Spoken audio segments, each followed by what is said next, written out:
What did you think?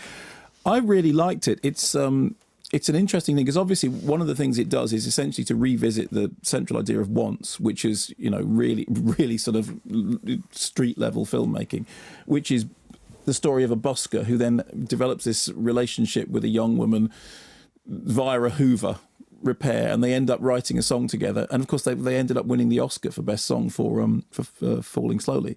And Once is unbelievably charming and really spine-tingling and touching. And as soon as you look at Begin Again, and that story about, which of course originally was, as she said there, called Can a Song Save Your Life, is about two people sort of finding each other through the miracle of song and strumming and guitar. You know, we are revisiting themes here albeit with a broader palette, with the New York setting, with a much more starry cast. You know, Keira Knightley, Mark Ruffalo, Catherine Keener, you know, various assorted rock stars. And so the natural tendency, I think, would be to look at it and go, okay, well, it's sort of like the mainstream version of Once, which to some extent it is. It's therefore very much to its credit that I found it as charming and as sweet and as moving and as affecting as it is.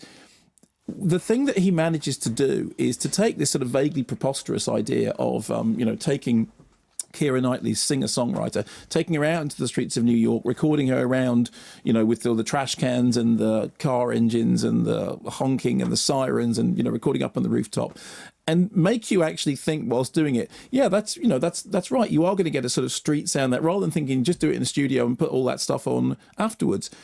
You discussed in that interview the thing about singing live and then afterwards re-recording. And I do have certain anxieties about the, in inverted commas, live performances, because the sound is very produced. And that, of course, when you think about the beginning of Once, it was anything but produced.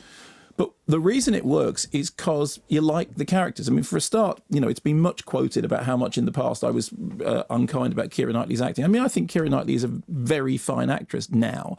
I think if you look at things that she's done, if you look at Dangerous Method and you look at Anna Karenina, you look at the Duchess, I mean, I think she has really, there was clearly a point in her career when she decided that she wasn't just going to do the frivolous, she was going to take it seriously and she was going to do it properly. And she's, you know, she's put the hours in and she's come out the other end smiling, because the fact of the matter is that role in this film could go either way, and she manages to pull it off with an awful lot of, you know, an awful lot of front, an awful lot of face. Manages to do that thing about, I believe that is somebody sitting there strumming a guitar, playing these songs in all these sort of unlikely settings.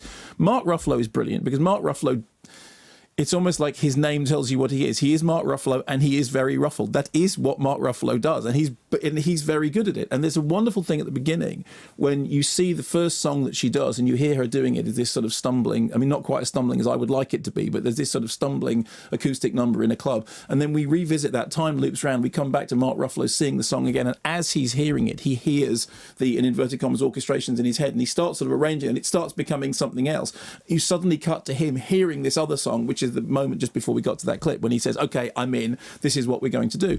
There's also a fairy tale element to it, which is that he's the washed up record producer who essentially wants to get his claws into her because he thinks, you know, I can make her into the new star. But in fact, what she wants is not to do that. What she wants is all those sort of indie credential edgy stuff. No, I'd like to record the songs, and I'm not really very interested in the record business, and I'm not interested in being sold as some prepackaged product, which is the age-old story, incidentally, of all rock movies.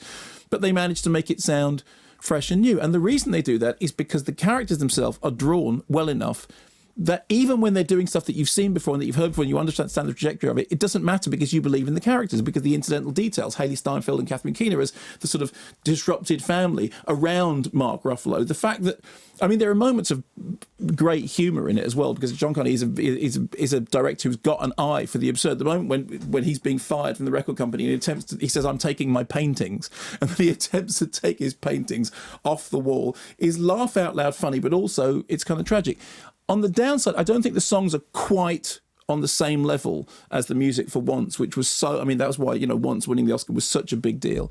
And there, as I said, there is an element that you've kind of seen John Carney tell this story in one way, and now he's telling it in another way. But I was genuinely charmed. I smiled all the way through it. I was moved by it. I thought Keira Knightley was really good. I thought Mark Ruffalo was in top form. I enjoyed it enormously.